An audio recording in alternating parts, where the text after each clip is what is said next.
Dear friends అందరికీ good morning. This is Krishna Vithal thoughts. ఇగో ఇది మా ఇల్లు అండి.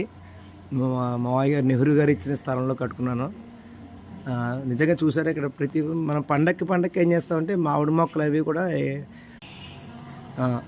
గుడ్ మార్నింగ్ అండి అందరికీ కూడా. This is Krishna Vithal thoughts నుంచి. ఇది మా మావయ్య గారు నెహ్రూ గారు ఇచ్చిన స్థలంలో నేను కట్టుకున్న ఇల్లు ఇది. మనం ప్రతి పండక్కి ఏం చేస్తూ ఉంటాం అంటే చక్కగా మామిడి తోరణాలు ఇంటి దగ్గర కడుతూ ఉంటాం. కానీ ఆ మామిడి తోరణాలు ఒక 2-3 రోజుల్లోనే వాడిపోతూ ఉంటాయి. కానీ నేనేం చేశానంటే ఒక మామిడి మొక్కరే చక్కగా, అంటే అలంకరణ కోసం అనుకోవచ్చు, అందాని కోసం అనుకోవచ్చు, అయితే శోభ కోసం ఇలాగ కుండీలో వేసి ఇక్కడే పెంచాను. ఎందుకంటే 365 రోజులు కూడా ఇంక ఇది అంటే కాయలతో పెద్దగా మనకి తెలియదు, దాని గురించి వస్తుందేమో మరి. చక్కగా కాయలు కాయకుండా అందంగా ఉంటుంది అది. ఇగో ఇక్కడ ఒక అరటి మొక్కను కూడా వేసాను నేను మన ఇంటి దగ్గరే. చక్కగా ఒక పూల కుండీలోనే అరటి మొక్క వేసి సుమారుగా 6 ఏళ్ళ